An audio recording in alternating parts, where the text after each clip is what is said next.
En 1953, un pasteur baptiste du sud des États-Unis écrivit une lettre à Albert Einstein. La question était simple.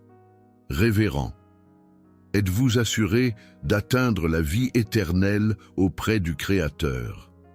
C'était le genre de question que des millions de personnes gardent au fond d'elles chaque jour, mais osent rarement poser à voix haute. Et Einstein, qui avait 74 ans à l'époque et vivait paisiblement à Princeton, dans le New Jersey, lui répondit « Sa réponse était privée. Elle n'était absolument pas destinée à être publiée.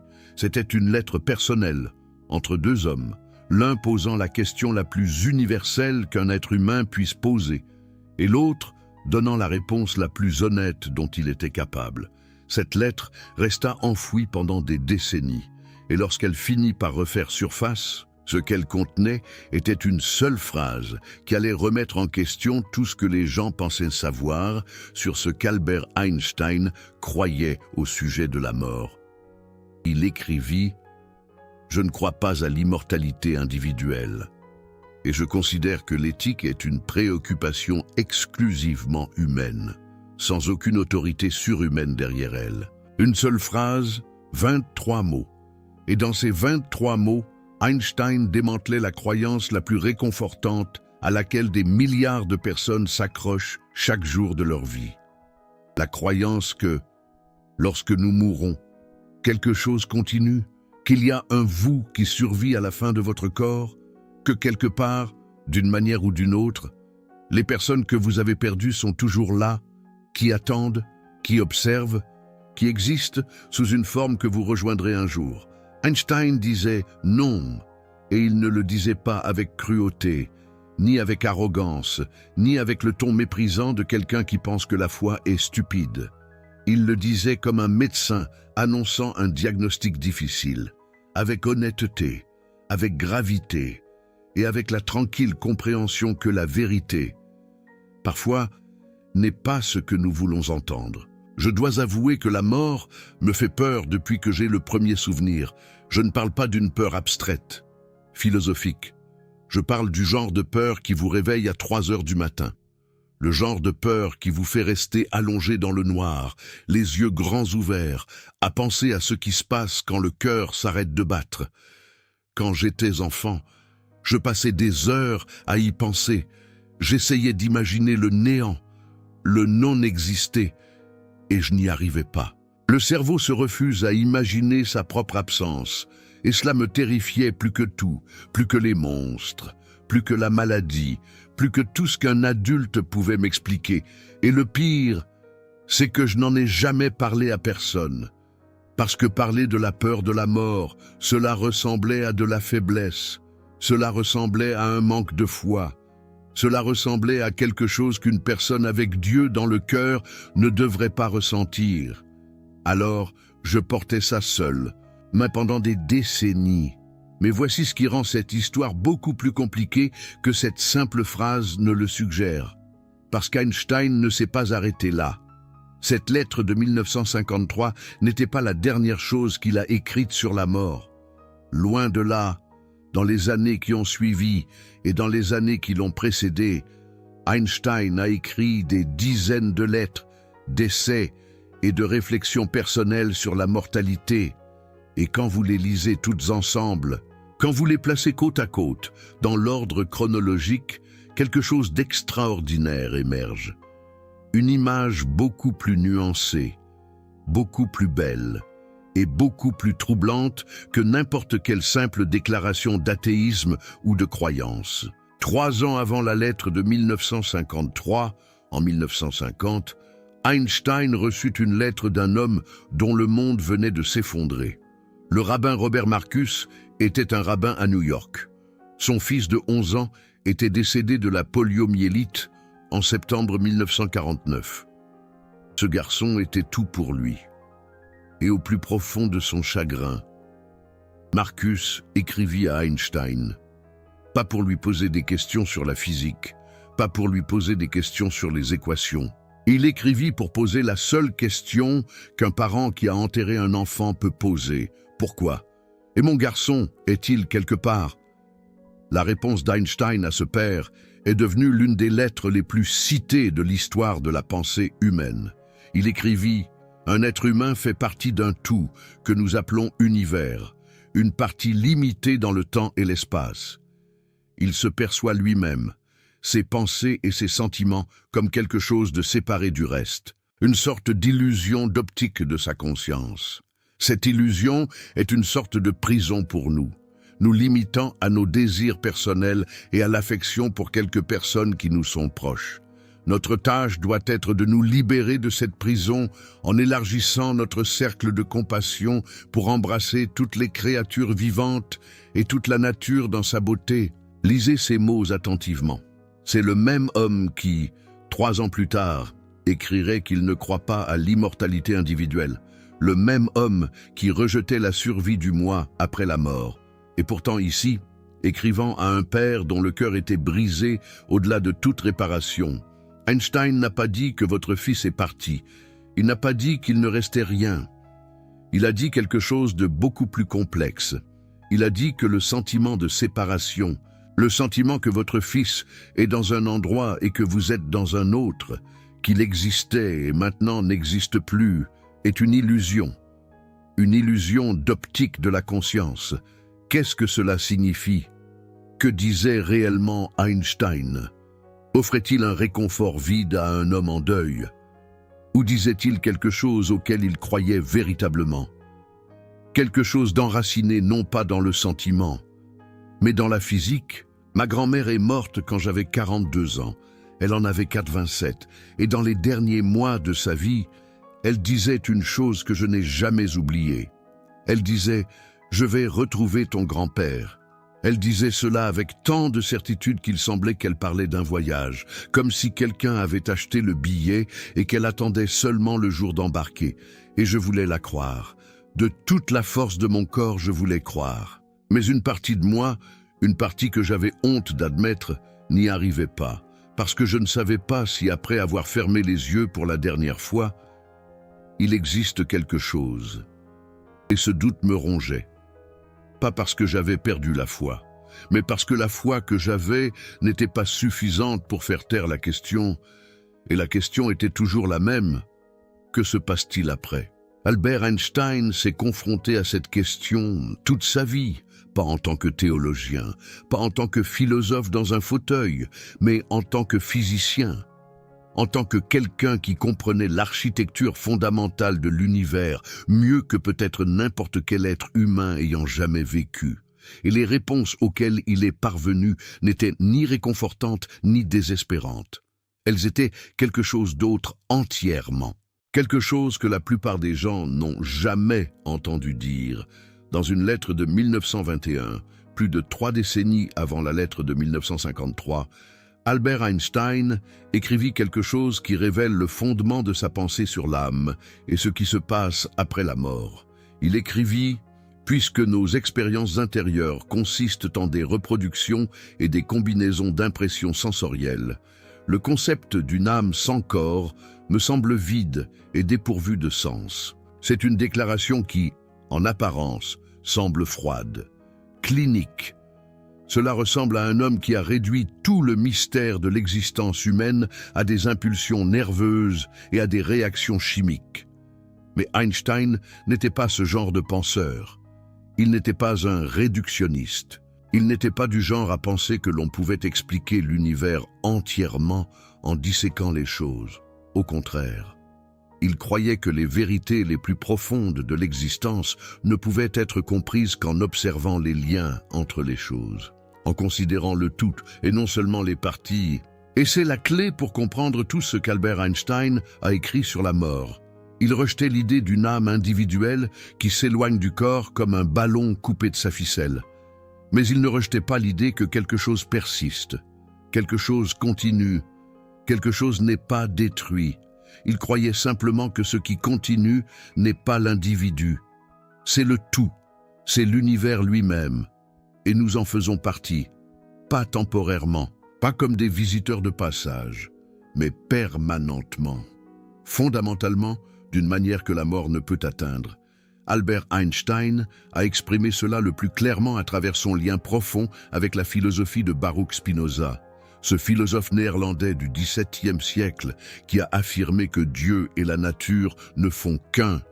Lorsqu'on lui a demandé directement s'il croyait en Dieu, Einstein a répondu « Je crois au Dieu de Spinoza », qui se révèle dans l'harmonie conforme aux lois de tout ce qui existe, pas en un Dieu qui se soucie du sort et des actions de l'humanité.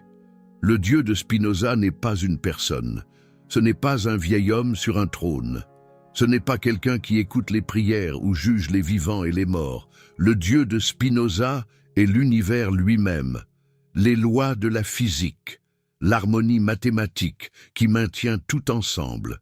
Et si Dieu est l'univers, et que nous faisons partie de l'univers, alors, dans un certain sens, nous faisons partie de Dieu, pas au sens métaphorique, mais au sens littéral, physique, mesurable. C'est ce qu'Einstein appelait le sentiment religieux cosmique. Il en a parlé en 1930, en disant que la plus belle et la plus profonde expérience est la sensation du mystique. C'est la source de toute vraie science. Celui pour qui cette émotion est étrangère, qui ne peut plus s'émerveiller et rester saisi d'admiration, est aussi bon que mort. Quand mon ami Antoine Matt est mort, j'avais 58 ans. Il en avait 55. Crise cardiaque, sans prévenir. Un mardi matin, en prenant son café, sa femme Isabelle m'a appelé en pleurant. Et je n'arrivais pas à comprendre ce qu'elle disait. Je suis allé à la cérémonie et je l'ai regardé en pensant à une chose qu'il m'est honteux d'admettre. Je ne pensais pas à lui, je pensais à moi. Je me demandais où il était maintenant. Et si je fermais les yeux demain, où serais-je? Après l'enterrement, sa femme m'a donné une boîte contenant ses affaires, des livres, une montre, un stylo qu'il adorait. Et je suis resté assis dans le salon, tenant cette montre, en pensant que cet objet allait durer plus longtemps que l'homme qui la portait, que le métal allait survivre à la chair. Et cela m'a semblé la chose la plus injuste de l'univers. Albert Einstein comprenait cette injustice. Il la ressentait.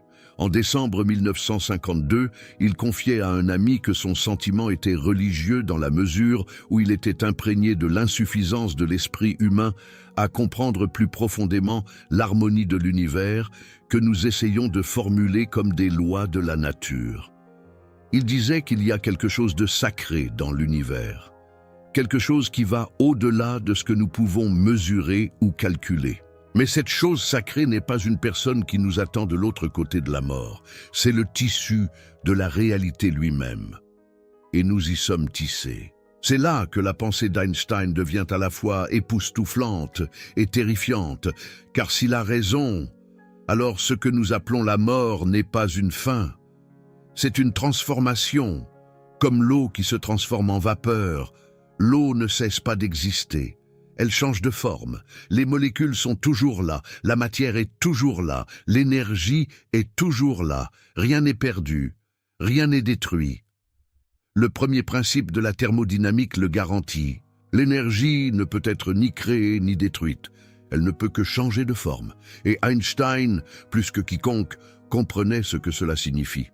Parce que son équation la plus célèbre, E égale mc au carré, nous dit que la matière et l'énergie sont la même chose, que les atomes de votre corps, les électrons qui transportent vos pensées, l'énergie qui alimente votre conscience, rien de tout cela ne peut être détruit. Quand vous mourrez, chaque atome qui faisait partie de vous continue d'exister, chaque particule d'énergie qui faisait partie de vos pensées retourne à l'univers qui l'a produite. Vous ne disparaissez pas, vous vous dispersez, vous retournez au tout dont vous êtes issus. Mais Einstein est allé plus loin que la thermodynamique, bien plus loin, parce qu'en mars 1955, il s'est passé quelque chose qui allait produire la chose la plus célèbre qu'Einstein ait jamais écrite sur la mort. Il s'appelait Michel Angelo Besso. C'était un ingénieur italo-suisse, et il a été l'ami le plus proche d'Albert Einstein pendant plus de 50 ans. Ils s'étaient rencontrés comme étudiants à Zurich dans les années 1890.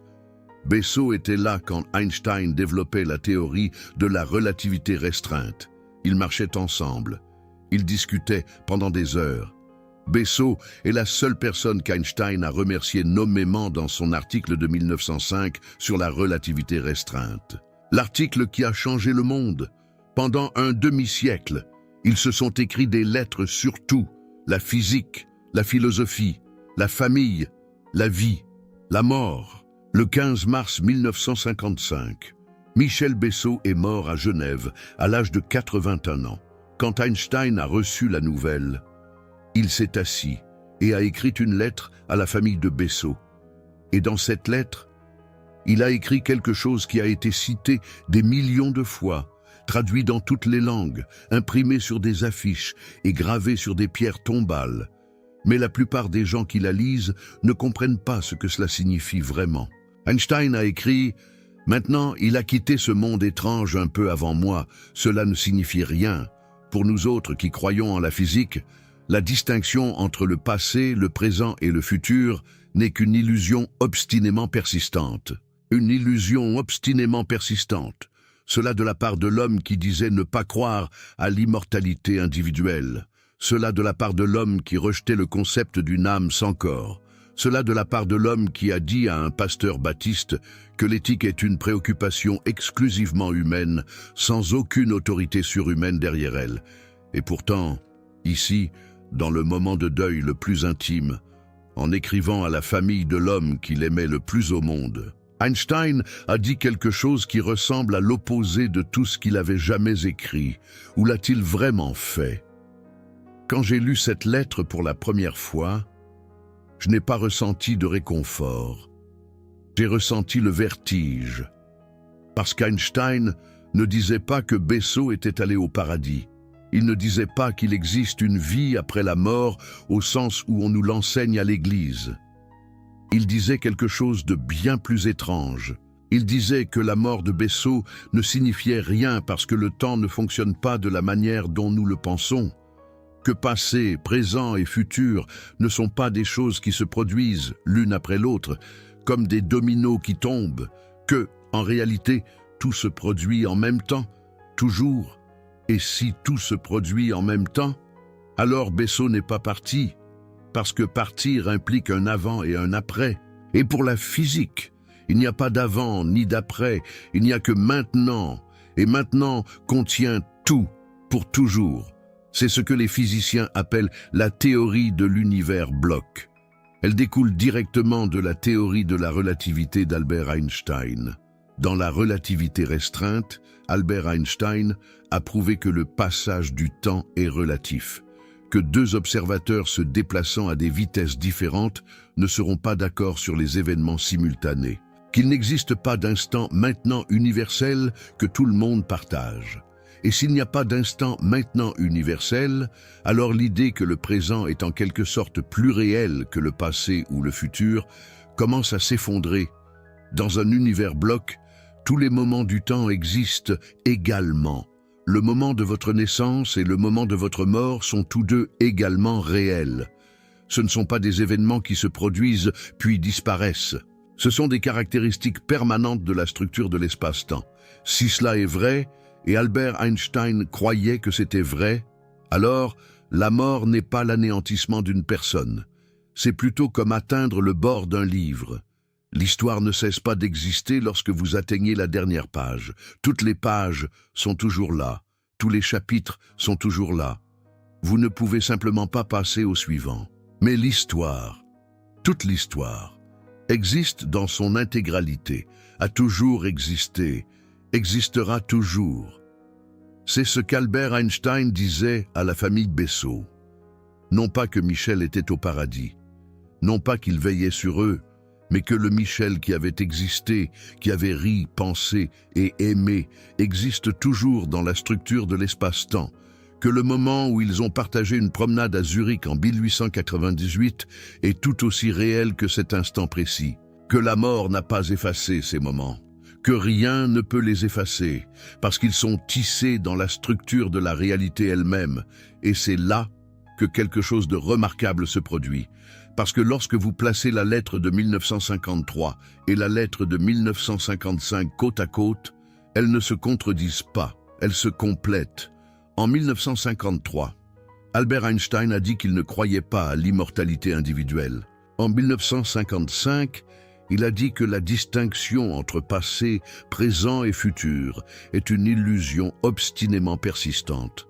Ce ne sont pas des idées opposées, ce sont les deux faces de la même pièce. Albert Einstein disait que le vous que vous considérez comme vous-même, le récit continu de votre vie, ne continue pas après la mort de la manière dont la religion le promet. Il n'y a pas d'individu flottant à travers l'éternité, mais les moments de votre vie, les événements physiques réels qui ont constitué votre existence sont des caractéristiques permanentes de l'univers. Ils ne peuvent pas être défaits, ils ne peuvent pas être effacés. Ils sont aussi réels que n'importe quelle galaxie, n'importe quelle étoile, n'importe quel atome. Votre vie n'est pas une flamme de bougie qui s'éteint. C'est un motif dans la structure de l'espace-temps qui ne pourra jamais être supprimé. Je sais que c'est difficile à intégrer. Je sais qu'une partie de vous veut quelque chose de plus simple, quelque chose de plus chaleureux, quelque chose qui dise « Oui, vous retrouverez votre grand-mère. Oui, votre père est quelque part qui vous attend. Moi aussi je veux ça. Mais ce qu'Albert Einstein offre n'est pas moins beau. C'est différent. C'est l'idée que chaque moment que vous avez vécu avec les personnes que vous aimez est inscrit de manière permanente dans la réalité. Que ce dîner de Noël, quand vous étiez enfant, et vos parents étaient vivants, et la maison sentait bon la nourriture, et vous vous sentiez en sécurité. Ce moment n'est pas terminé. Il existe, maintenant, toujours. Pas comme un souvenir dans votre cerveau qui disparaîtra quand vous mourrez, mais comme un fait physique dans le tissu de l'univers, aussi réel que la Terre tournant autour du Soleil. Albert Einstein a vécu la dernière décennie de sa vie en sachant qu'il allait mourir. Dès 1948, il connaissait l'anévrisme de l'aorte abdominale qui finirait par le tuer.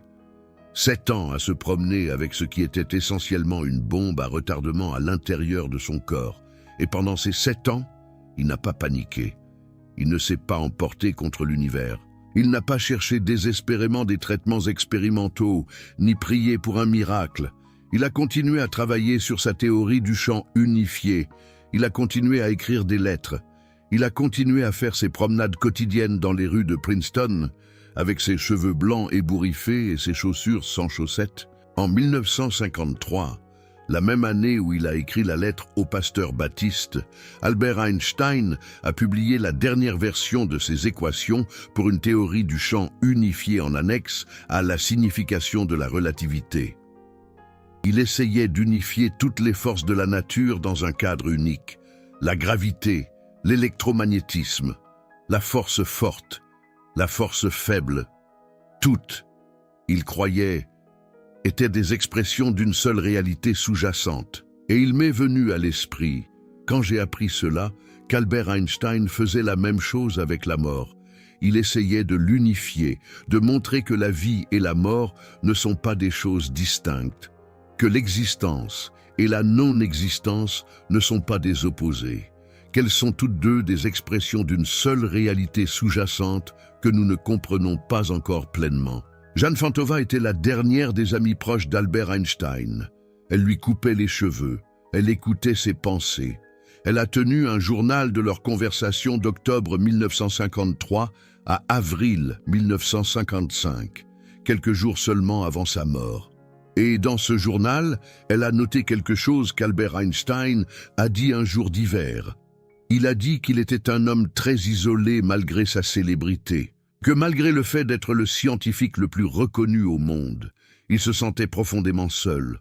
C'est la partie qui me brise le cœur, parce qu'Albert Einstein comprenait l'univers mieux que quiconque. Il pouvait décrire la courbure de l'espace-temps et le comportement de la lumière. Il pouvait calculer l'âge des étoiles et l'expansion des galaxies. Mais il ne pouvait pas échapper à la condition humaine fondamentale, la condition d'être piégé à l'intérieur d'un corps qui va cesser de fonctionner, la condition d'aimer des gens qui vont mourir, la condition de savoir, avec une certitude absolue, que la séparation que vous ressentez du reste de l'univers est, comme il l'a lui-même écrit, une illusion d'optique, et pourtant ressentir cette séparation, quand même, chaque jour. En avril 1954, peu après son 75e anniversaire, Albert Einstein a dit à Jeanne Fantova qu'il sentait son âge et qu'il n'était plus aussi désireux de travailler. Il a dit qu'il aimait vivre, mais qu'il n'aurait aucune objection si cela se terminait. Ce n'est pas de la résignation, ce n'est pas de la dépression, c'est autre chose. C'est un homme qui a réfléchi plus profondément sur la nature du temps et de l'existence que peut-être quiconque dans l'histoire, arrivant à un état de paix véritable avec sa propre mortalité. Non pas parce qu'il croyait au paradis, non pas parce qu'il s'attendait à rencontrer Dieu, mais parce qu'il comprenait, d'une manière que la plupart d'entre nous ne peuvent pas, que la distinction entre être vivant et être mort n'est pas aussi nette que nous le pensons. Si vous êtes arrivé jusqu'ici, je veux vous dire une chose. Merci. Vraiment. Je sais que ce thème est le plus lourd qui existe. Je sais que cela touche à quelque chose que la plupart des gens préfèrent ne pas aborder. Cette chaîne existe parce que j'avais besoin de trouver ces mots. J'avais besoin de quelqu'un qui me dise qu'avoir peur de la mort n'est pas de la faiblesse, que penser à ça n'est pas un manque de foi. Si cela résonne en vous, le Super Thanks est une manière de me soutenir pour que je continue à aborder ces sujets que personne d'autre n'ose effleurer, mais seulement si le cœur vous en dit. Ce qui compte, c'est que vous soyez là, le 15 avril 1955, 3 jours avant sa mort.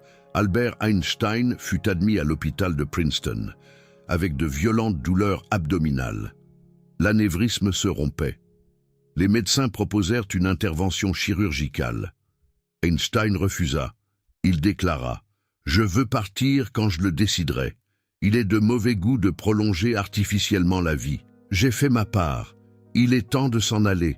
Je le ferai avec élégance. » Il emporta avec lui à l'hôpital l'ébauche d'un discours qu'il préparait pour une apparition télévisée, commémorant le 7e anniversaire de l'État d'Israël. Il ne le termina jamais. Il prit aussi des pages d'équations. Jusqu'à la toute fin, il travaillait, essayant de comprendre, essayant d'unifier. Albert Einstein mourut le 18 avril 1955, à 1h15 du matin. Ses derniers mots furent prononcés en allemand, à une infirmière de nuit qui ne comprenait pas cette langue. Nous ne saurons jamais ce qu'il a dit. L'univers a gardé ce dernier secret, mais nous connaissons ce qu'il a écrit. Nous connaissons la lettre au pasteur Baptiste en 1953. Nous connaissons la lettre au père en deuil en 1950. Nous connaissons la lettre à la famille Bessot en 1955. Et lorsque vous les lisez ensemble, non pas comme des citations isolées, mais comme une seule et continue méditation sur la mort, quelque chose émerge qui n'est ni la foi ni l'athéisme. C'est quelque chose entre les deux, quelque chose qui n'a pas de nom. Albert Einstein ne croyait pas que vous, la personne que vous pensez être, survivrait à la mort. Il l'a dit explicitement. Il ne croyait pas en une âme qui s'envole vers le jugement. Il ne croyait ni au paradis, ni à l'enfer, ni à la réincarnation. Il pensait que c'étaient des idées nées de la peur, comme il l'écrivit au philosophe Eric Gutkind en 1954, les pensées d'âme faible. Mais il croyait aussi, avec une égale conviction, que la distinction entre passé, présent et futur est une illusion, qu'un être humain fait partie du tout, que le sentiment de séparation est une illusion, et que la plus belle expérience qu'une personne puisse vivre est la sensation du mystique, le sentiment de se tenir devant quelque chose de si vaste et si harmonieux, que votre existence individuelle semble presque hors de propos. Est-ce réconfortant? Je ne sais pas. Est-ce vrai? Je ne le sais pas non plus, mais je sais ceci. Albert Einstein a passé toute sa vie à observer la structure la plus profonde de la réalité. Il a vu des choses qu'aucun esprit humain n'avait jamais vues auparavant. La courbure de l'espace, la dilatation du temps, l'équivalence de la masse et de l'énergie. Et après avoir vu tout cela, après avoir compris l'univers à un niveau que la plupart d'entre nous n'atteindront jamais, il est arrivé à quelque chose qui n'était ni de la science froide, ni de la religion chaleureuse. C'était de l'émerveillement, de l'émerveillement pur, indicible, abyssal, devant le fait que quoi que ce soit existe. Je ne sais pas ce qui se passe quand nous mourrons. Je ne sais pas si ma grand-mère a retrouvé mon grand-père. Je ne sais pas si mon ami Benoît est quelque part ou nulle part. Je ne sais pas si la lettre d'Albert Einstein de 1953 est la réponse définitive ou juste une autre tentative humaine d'affronter l'inaffrontable. Mais je sais une chose. Je sais que quand je pense à ma grand-mère disant « je vais retrouver ton grand-père », et que je pense à Einstein disant « la distinction entre passé, présent et futur est juste une illusion persistante », quelque chose en moi s'apaise. Non pas parce que j'ai trouvé la réponse, mais parce que j'ai réalisé que la question est si grande, que même le plus grand génie qui ait jamais vécu n'a pas réussi à y répondre complètement. Et si Einstein n'a pas réussi, alors peut-être que je n'ai pas à me culpabiliser de ne pas y arriver non plus. Peut-être que la peur que je ressens n'est pas de la faiblesse. Peut-être est-ce la seule réponse honnête face à quelque chose qui dépasse tout esprit humain. Et ainsi la question demeure, la question que le pasteur Baptiste posa à Einstein en 1953, la question que le père en deuil posa en 1950, la question qu'Einstein lui-même a dû se poser durant ses dernières heures à l'hôpital de Princeton, alors que les mots allemands s'échappaient de ses lèvres et que l'infirmière, qui ne pouvait pas les comprendre, se tenait près de lui dans l'obscurité. Qu'est-ce qui nous attend après la mort? La réponse d'Einstein n'était pas celle que l'on attendait. Ce n'était pas oui, il y a un paradis. Ce n'était pas non, il n'y a rien. C'était quelque chose de bien plus étrange et de bien plus profond. C'était que la question elle-même pouvait être basée sur une illusion.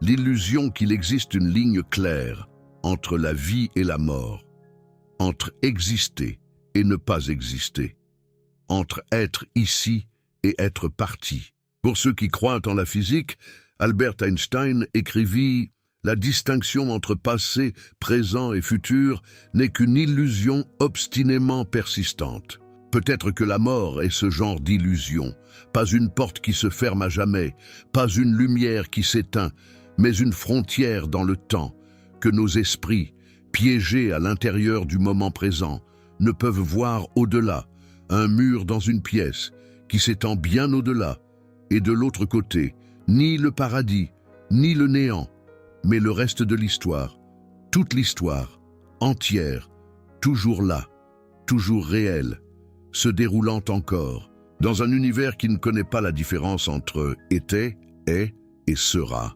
C'est la réponse qu'Albert Einstein nous a laissée. Pas une promesse, pas un réconfort, une question habillée en physique, un mystère enveloppé dans une équation, et la suggestion discrète que peut-être la réponse la plus honnête à la plus grande question à laquelle nous serons jamais confrontés n'est pas une réponse du tout.